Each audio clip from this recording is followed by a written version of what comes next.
Good morning. I want to talk with start with a couple of talking points first that we will announce, and then take some questions at the end. First, the curfew in downtown Akron will be moved to 11 p.m. tonight, and it will be in place from 11 p.m. to 5 a.m. And we appreciate all those who have been able to peacefully demonstrate and have no serious safety concerns that would justify having an earlier curfew at this time. In moving the curfew back several hours, we're also helping to help out our downtown businesses and also who have struggled a little bit closing on the early times with our downtown residents as well. Tonight, Akron City Council will be submitting a resolution to declare Wednesday, July 13th as a citywide day of mourning as the Walker family holds a memorial service for Jayland Walker. And on a note of that, we will not be holding this press briefing on Wednesday in order to respect the family. And we in no way want to distract from the importance of that day for the community and for the family. And over the weekend, Chief Milet, Marco Somerville, and I were meeting with a number of community members, including some faith leaders. And I want to publicly thank them not only for their support and not necessarily for me, but for the city, their guidance and also their very strong feedback. To me, I think the only way this community can heal is together, is by moving forward, by having some of those really necessary hard conversations that necessitate hard change. Thank you, Chief. Thank you, Mayor. And everybody, I'm going to apologize up front because I am having some technical difficulties. So I first want to echo Mayor Horgan's comments, thanking all of the pastors in the community for their response to our requests.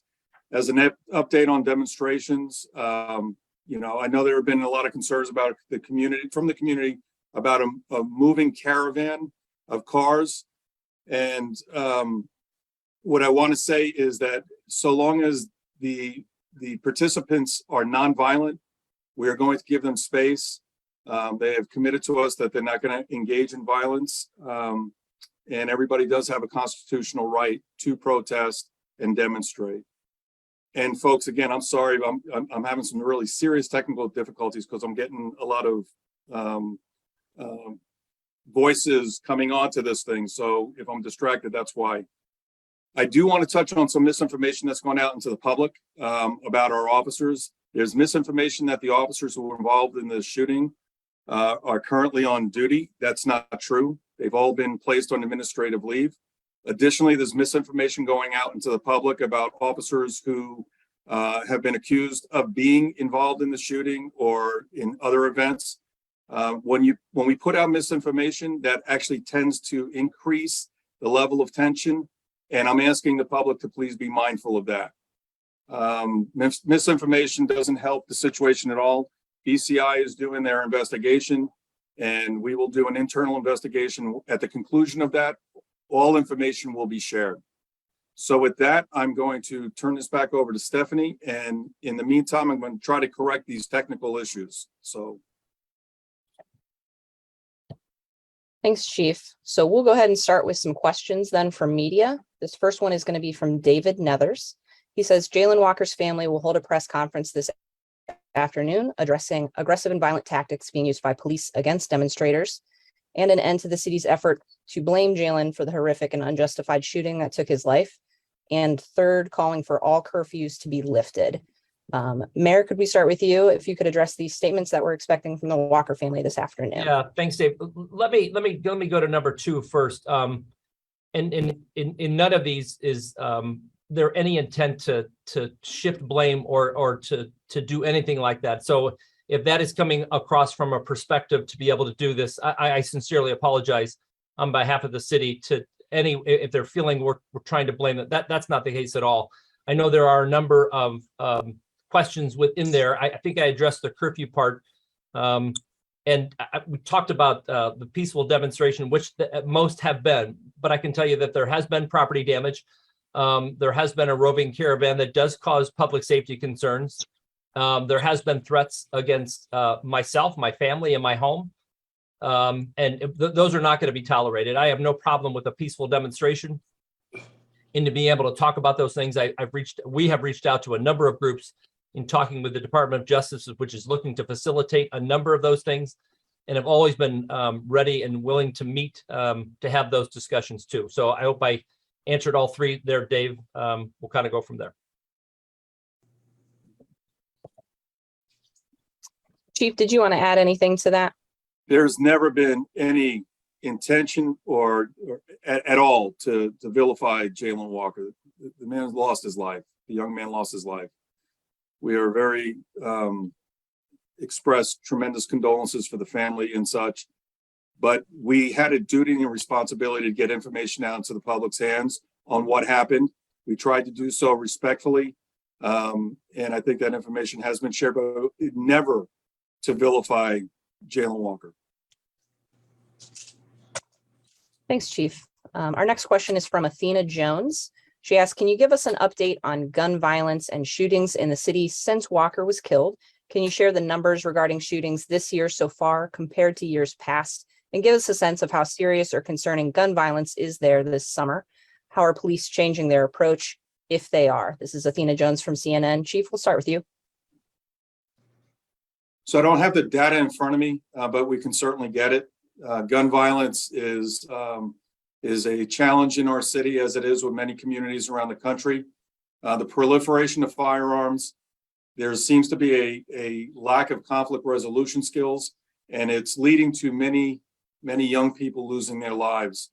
And again, Stephanie, I apologize. I'm not sure I heard the full question, but Mayor, if you want to weigh in as well. Yeah, Athena, I know the last couple of years, and I'll speak generally to trends that it's still gun violence is still a significant concern for cities across the country, and how we police that and how we do get guns off the streets. I know this. The city and city council have made a significant investment into youth opportunity, and it deflects away from that, but trying to change the narrative around the access to guns, and certainly that will be part of the conversation going forward about how we reduce access to guns and do get guns off the streets. Thanks. Thanks. Our next question then is from Jim McKinnon. This one's for you, Mayor. He asked, did the city get the 48-hour break you and others asked for? There are going to be, and I said this even we were talking, Jim, it doesn't need to be 48 hours. It could be 72, 100. It is that I know there's a level of tension out there, which we certainly recognize, but also have supported those efforts for people to be able to demonstrate and to let us know, which we've always been willing to listen. So certainly willing to do anything to reduce those tensions, I think, across the community. And like I said, I think it does involve some hard conversations on both sides, and willing to meet to talk about those. And didn't necessarily wanted to start a standard of saying, hey, just 48 hours. This community does need to heal. And I'm talking across the community. And certainly it's part of our jobs to be able to help be part of that conversation, along with a number of community organizations, which include pastors and elected representatives, and certainly looking forward to those conversations. Thanks, Mayor. So our next question is from Bob Jones, and he said, can you talk about the decision to not release the officers' names, the officers involved in the Walker shooting? Mayor, we'll start with you, and then we can go over to Chief. Yeah, it has been a longstanding policy of not releasing names, but relevant information to be able to do that. And I think we've been consistent with that It's okay. For a while. So again, we are following our policies and procedures. Look, the challenge right now is there have been bounties placed on police officers' heads. The level of aggression towards police officers across the board, but specifically the officers that were involved in the shooting.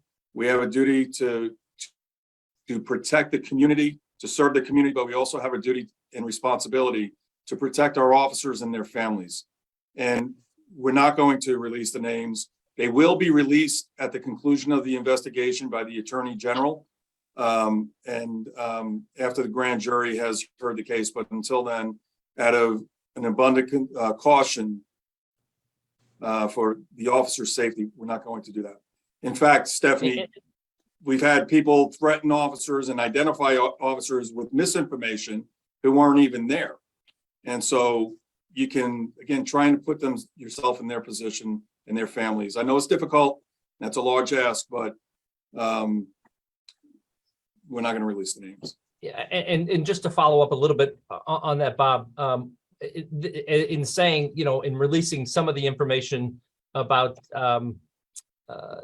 the threats on officers and others, this is not to say who is doing that. This is not saying the people that are demonstrating here and have, the concerns about the way we police, what we operate as a city, what we are funding. It's not to say that that group or this group is doing that, but those threats are out there and they are real. And we're trying to, I think, provide that it's a balance of being transparent, but also around public safety too. Thanks. Our next question is from Jennifer Kahn. She says the Freedom Bloc and other groups recently issued demands of the city. The groups say they won't end protests until the demands are met. What is the city's response to these demands? And do you have ongoing dialogue with any of these groups? Thanks. Yeah. First, I had received Freedom Bloc's certified letter over the weekend and have prepared a response. I'm inaccurate whether it's gone out just yet. But part of that is that I am certainly willing to meet with any group to talk about some of their concerns, but not going to unilaterally agree to demands before a meeting. So we're working really closely with the Department of Justice to be able to help facilitate that meeting, and certainly looking forward to that as we move forward. Absolutely. I just also wanted to give a chance. So Deputy Mayor Marco Somerville is also on this webinar. Apologize for the lateness. There was a little bit of technical difficulties. Marco, did you want to talk about any involvement you've had with community conversations in the past couple of weeks? Yeah, we've had a number of conversations with a variety of people, people in the faith-based community as well as community people. Had been in close contact with the DOJ. We had some great conversations with the chief and Mike Miller on Saturday at one of the local churches. And I feel that we have made ourselves available and we're asking all those tough questions that we have to answer. Thanks, Marco. Our next question is from Sam Allard from Cleveland Scene. Sam asks, how many arrests have been made after the initial night of demonstrations and the first 49 arrests? Chief, I'll let you handle that one if you have the numbers. So I don't have the exact number, but I believe it was 7 the following night, or in the days or after the Sunday event. Over the last several days, I don't think we've made any arrests. And we can certainly follow back up with the most accurate information just so you have it to be able to publish. Yes. Absolutely. This is another one from Jim McKinnon, and he asked, what changes have been made to police policies or practices following the Walker shooting and protests? I think, and I know there's some concern about being able to address what currently will be changed. I know there's a number of conversations, as I said in the initial press conference from a Sunday ago, about all of the questions that I know that I have. But to me, and I'll let Chief weigh in too, those could be impactful to an ongoing independent investigation about what they may be. And so it's not that we're not having those conversations, and it's not like we're not asking other groups to help us weigh in on some of those on those policies and procedures, but to comment further, I think would jeopardize or at least put into question whether that investigation as we go forward with it too. But I'll let Chief kind of weigh in on that part too. I think you answered the question really well, Mayor. We're always looking at our policies. We are looking to best practices as established by the International Associations of Chiefs of Police, the Police Executive Research Forum, the National Organization of Black Law Enforcement Executives. We are constantly looking at our policies and we'll continue to do that. We're going to examine what happened here. And if there's adjustments that need to be made, we'll make them. But right now, we are, focused on getting these investigations conducted and completed. Thanks. We'll do 2 more questions. The first one's going to be from Athena Jones from CNN. She says, can you tell us more about the DOJ's involvement in this case at this point? Thank you, Athena. They approached us early on, their community resources division, about helping bridge some of the divide in the communication between groups that have questions about city government, policing procedures, all of that, as we've seen. And so they've been, I think, a very valued and trusted source on the ground to be able to help facilitate some of those conversations. There was a team here, and then they rotated out with another team, and they plan on being here for a while. we certainly appreciate all of the help they've been able to provide. Definitely. Sometimes, and I even know this, being part of those conversations, we sometimes talk past each other, and I'll take blame for that also, as we, come up with policies and procedures to be able to do that, but certainly willing to have those conversations with those groups, under an auspice of the DOJ, so they can help facilitate some understanding at a table, so we can continue to move forward. Good question.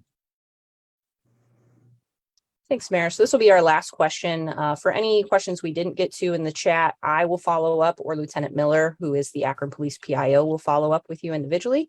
And again, we're going to host these daily except for this Wednesday. So please feel free to jump back on. We'll work through some of the tech issues that we had this morning. Apologies for that. Yeah. So the last question is from Isabel Lawrence from 3 News in Cleveland.